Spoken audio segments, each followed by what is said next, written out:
Oh, man. Philadelphia, once a cornerstone of the American dream, has transformed into a city of lost souls.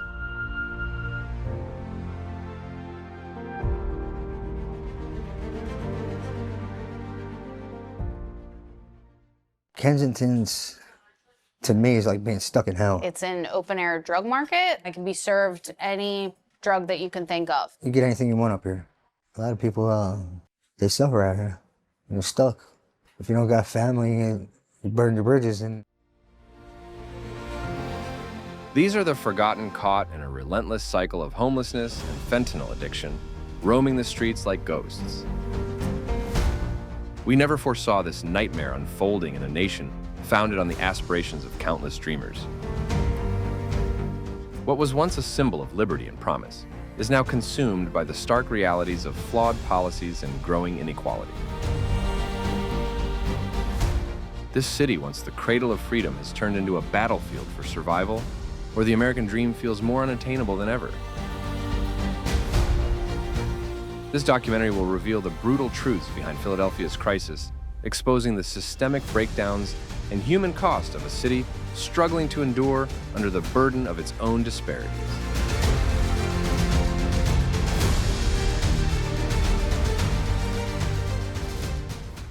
The stark reality of homelessness in Philadelphia, a city under siege. Philadelphia stands as a stark symbol of the homelessness crisis gripping America today. The 2024 point-in-time count recorded 591 homeless individuals, a 10% rise from last year, with unsheltered numbers spiking 38% to 976 souls enduring the streets. That's thousands surviving beneath bridges and in parks, driven there by rents that devour wages and jobs that fall short. It was on 6-month leases. They jacked it up so high I couldn't pay it anymore. I said goodbye. Kensington, once a proud industrial hub, now resembles a nightmare tents, crowded under the roaring L tracks, and people bundled up, faces etched from nights in the open. Politicians are pushing a punitive response that will only make homelessness worse. We need to get these people off the streets so they can start healing after years of trauma of living outside. The Office of Homeless Services reports over 14,000 unique individuals sought emergency shelters in fiscal 2023, yet that's just the surface. Many more slip into abandoned buildings or settle along the Schuylkill River, hidden but still struggling. Longtime locals and families displaced by Fishtown's gentrification teeter, on the brink kids, avoiding playgrounds near encampments. It affects all tourists, dodge the charm, investors flee, leaving landmarks like the Liberty Bell dim by grime.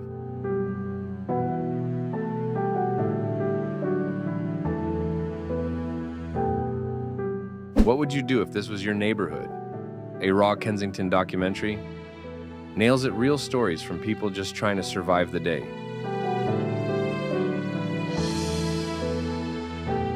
It's no sensational stunt. It exposes how federal voucher cuts and zoning barriers on affordable housing trap people. Outreach workers put it bluntly, we're not just counting numbers, we're witnessing shattered dreams.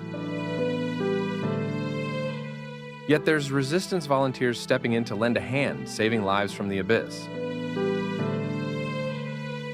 So how long can Philly hold on without stronger help from Washington? Is this our fate, or time to change it? Well, I've been stuck on this fentanyl for a few years now. What could you say it's been like being a fentanyl addict?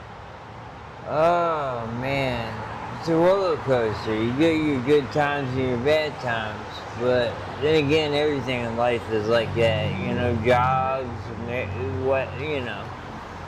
But I would say it's a more intense roller coaster than daily life grueling. North Philly schools in the 19133 ZIP see kids skipping class because home is a tent.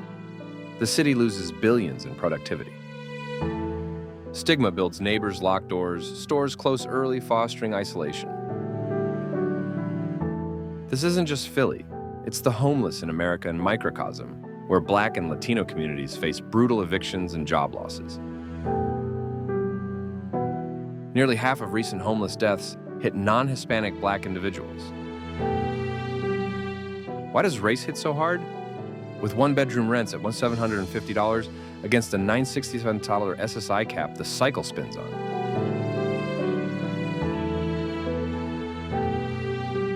If we ignore the causes, what's next for these streets?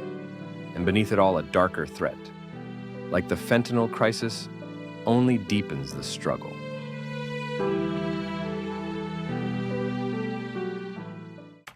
The fentanyl vortex, a deadly spiral engulfing lives. In Philadelphia, the opioid crisis has evolved into something far more destructive, the fentanyl maelstrom. Fentanyl, a synthetic opioid 50 to 100 times more potent than morphine, has overrun the streets, transforming a heroin epidemic into an utter disaster. In 2023, fentanyl contributed to 80% of the city's drug-related fatalities. Even more disturbing is its frequent mixing with substances like cocaine or even stimulants. Nationwide, fentanyl claimed nearly 75,000 lives in 2023, but in Philadelphia, it hits close to home. Over 1,400 overdoses were documented in 2022 alone, with Black residents facing a sharp increase in deaths.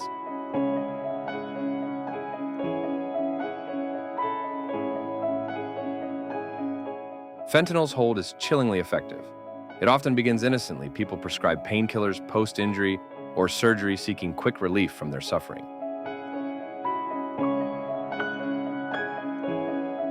But the high vanishes swiftly, and soon they turn to street fentanyl for a more powerful hit. Alarmingly, tolerance develops fast, and dealers begin lacing fentanyl with xylazine, a veterinary sedative. This tranq dope doesn't just kill, it dehumanizes. People become empty, lifeless husks, wandering with festering wounds that worsen because they can't access care. It's not just a horror film, it's a daily nightmare unfolding in Kensington. It's hard. It's a struggle every day. I mean, I wake up, having to take care of my first, priority, which is not being sick, getting my dope, fentanyl, whatever. So if I don't go to sleep with it, I'm waking up sick, so you can't function.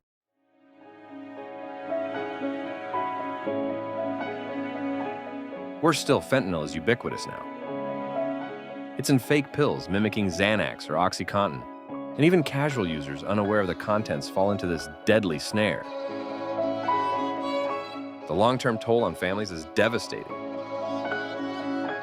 Addiction strips away jobs, leading to evictions and homelessness. In Philadelphia, nearly a quarter of the homeless population battles substance use disorder, with opioids as the primary driver. The fallout is widespread. Children of addicts enter foster care, while the healthcare system buckles under the crisis.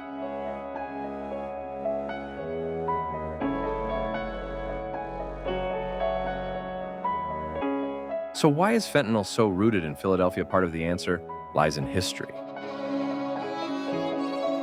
The opioid epidemic started here in the 90s, when pharmaceutical firms flooded the market with OxyContin. That addiction paved the way for this horror, and now fentanyl dominates. Though overdose deaths dipped slightly in 2025, survivors face chronic health problems, poverty, and a mental health system that can't cope. And as the global supply chain keeps fueling this blaze, we must ask, why do we allow this in a nation so rich in resources?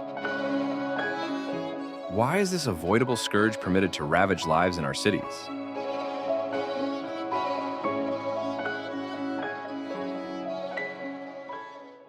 Who falls into the abyss?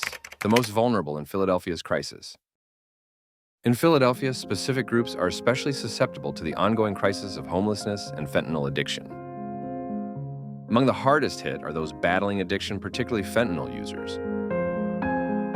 Many, often in their 20s and 30s, lose everything: jobs, homes, and their self-respect when their addiction spirals beyond control.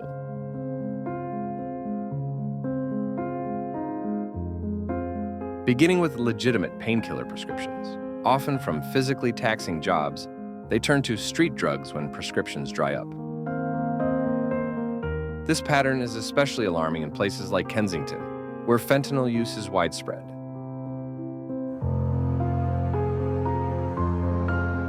Women are particularly vulnerable, making up 40% of the city's homeless population.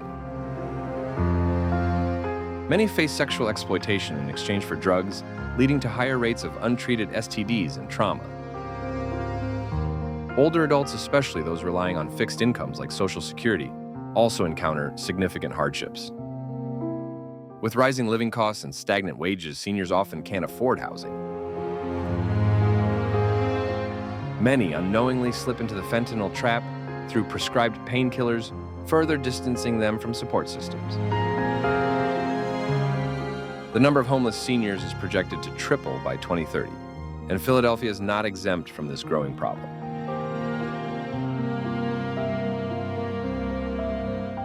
Youth and families are also profoundly impacted. Teens escaping abusive homes or gaps in the foster system often end up on the streets, susceptible to drugs and exploitation. Single mothers grappling with eviction amid rising homelessness struggle to care for their children while trying to survive. Many of these kids grow up surrounded by trauma, perpetuating a cycle of hardship across generations.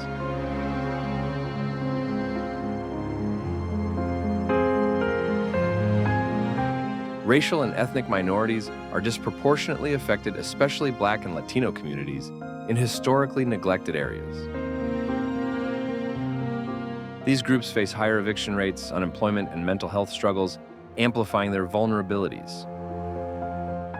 In 2023, 38% of homeless deaths involved non-Hispanic Black individuals, despite them comprising only 13% of the population. Immigrants and LGBTQ+ youth add to the complexity, as asylum seekers often endure long delays for work permits, and queer teens are more likely to face family rejection, leading to higher homelessness rates. Despite these obstacles, initiatives like the 100-Day Challenge in Kensington are helping connect people to services and housing. But without focused interventions, the void will only grow deeper. How can we overlook these vulnerable groups, whether it's an elderly person trembling on the streets or a teenager evading drug dealers, when urgent reform is essential to protect them?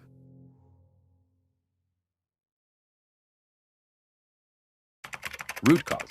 Why Philadelphia remains entrenched in this quagmire. Philadelphia's persistent crisis of homelessness and fentanyl addiction stems from a mix of systemic failures and long-standing neglect.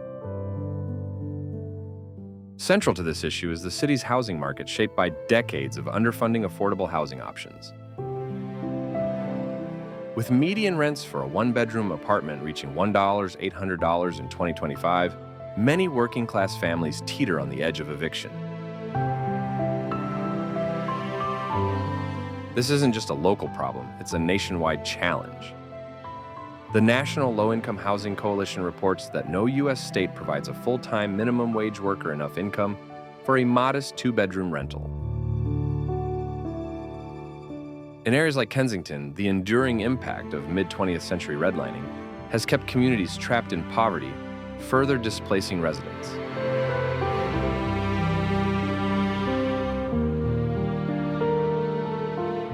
The opioid epidemic has also significantly fueled the city's struggles. It started in the 1990s, when companies like Purdue Pharma heavily pushed OxyContin, sparking widespread addiction. By the 2010s, as prescriptions tightened, many users shifted to heroin, only for Mexican cartels to introduce fentanyl, a far more potent and lucrative synthetic drug. Philadelphia became a key distribution center, and its residents are now deeply ensnared by fentanyl's grip. Despite U.S. Customs efforts to curb fentanyl precursor shipments, the drug continues to inundate the city.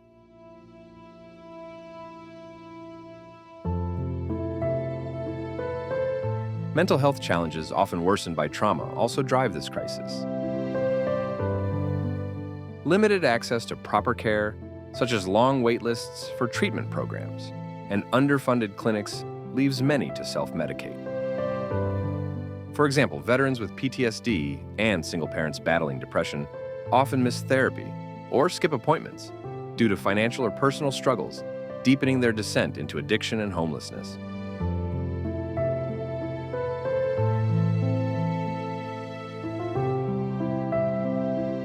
Social safety nets fall short, and Philadelphia's shelter system is overloaded, only able to accommodate 60% of those seeking aid. Cuts to social programs like the end of emergency rental assistance in 2025 are forcing more people onto the streets.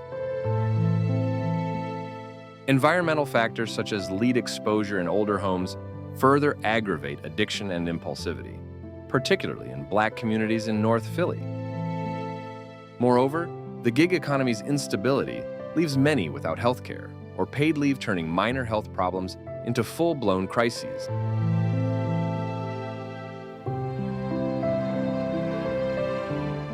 Addressing this crisis demands more than mere policy tweaks. It calls for a major shift in resources, moving away from tax incentives for developers and toward community-focused housing solutions. Yet political gridlock continues to hinder meaningful change. In Philadelphia, as in many cities, awareness alone isn't sufficient. Real change demands urgent, decisive action.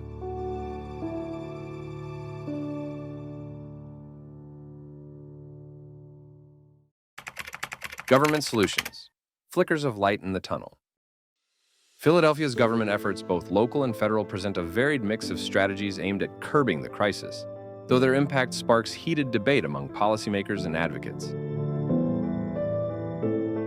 Locally, Mayor Sherelle Parker's administration introduced the Clean Sweep program in early 2025, sending teams to break up Kensington's open-air drug markets and clear encampments beneath the L tracks. This bold strategy, using police sweeps and sanitation crews, has moved over 500 people into temporary shelters, offering immediate respite from street dangers.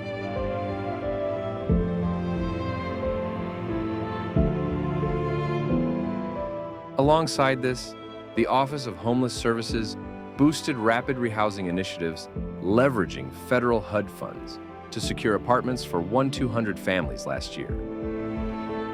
Harm reduction plays a crucial role too.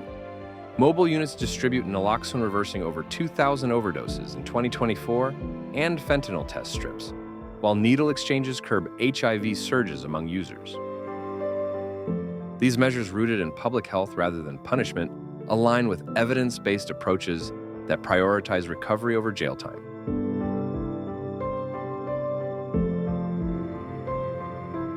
Nationally, the Biden-Harris administration's fentanyl plan, detailed in a 2022 executive order and strengthened in 2025, rests on 6 pillars targeting supply chains, improving intelligence, and expanding treatment access.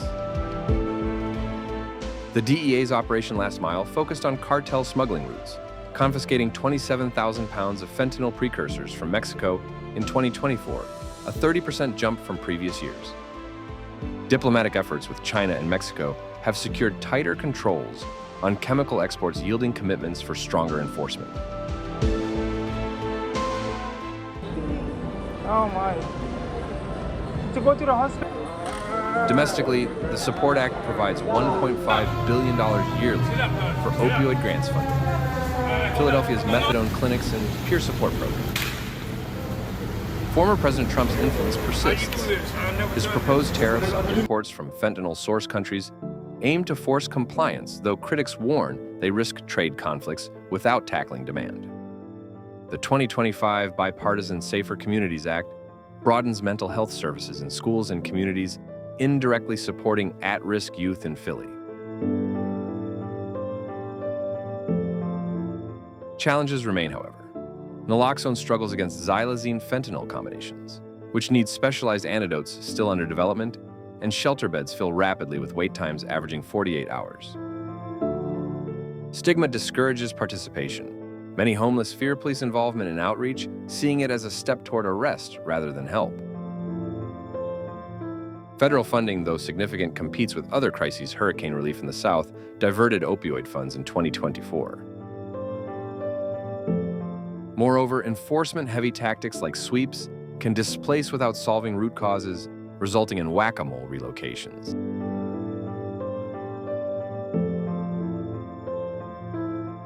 Advocates champion housing first models, proven to cut chronic homelessness by 88% in HUD trials, yet zoning laws block new supportive housing. In Philadelphia, a 2025 pilot combining addiction treatment with job training has housed 300 but scaling demands political resolve. As Congress debates, the 2026 budget questions linger. Will lawmakers favor evidence over ideology, ensuring funds reach cities like Philly? These efforts light the way forward, but their success depends on sustained bipartisan dedication.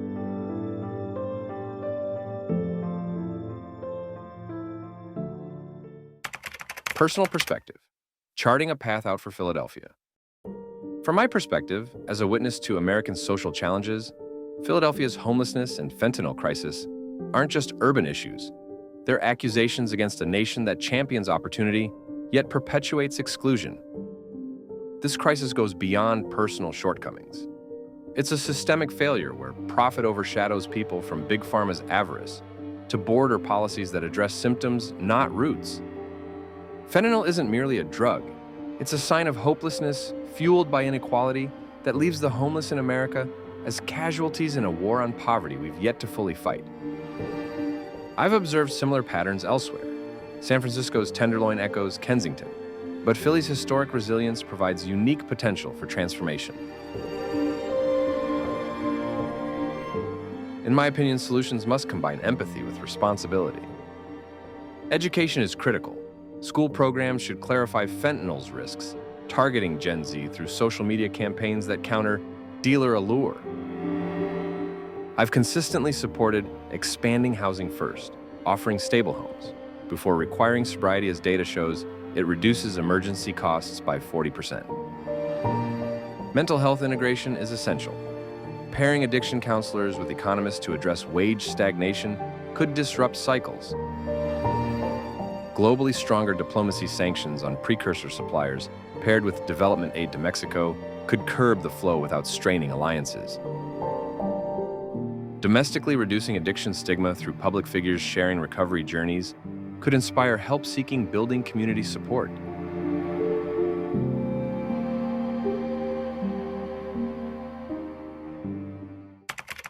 Conclusion: the road ahead remains daunting yet doable. In concluding this examination of Philadelphia's entwined struggles with homelessness and fentanyl, the outlines of a deep national awakening come into view. From Kensington's encampments to Washington's policy halls, we've mapped a crisis driven by economic divides, unchecked drug flows, and tattered safety nets claiming lives and weakening communities daily. Government efforts sweeps naloxone distribution global agreements provide traction, but they stumble without comprehensive reforms, tackling housing shortages and mental health gaps. The vulnerable, from addicted teens to displaced seniors, deserve more than mere survival. They warrant renewal. Ultimately, overcoming this requires collective commitment. Policymakers must advocate for fair policies. Communities choose compassion over rejection, and citizens demand responsibility. Philadelphia, birthplace of liberty, can set a precedent, turning despair into hope. The struggle continues, but with united action, the city of brotherly love might yet live up to its name, lighting a hopeful path for the homeless in America.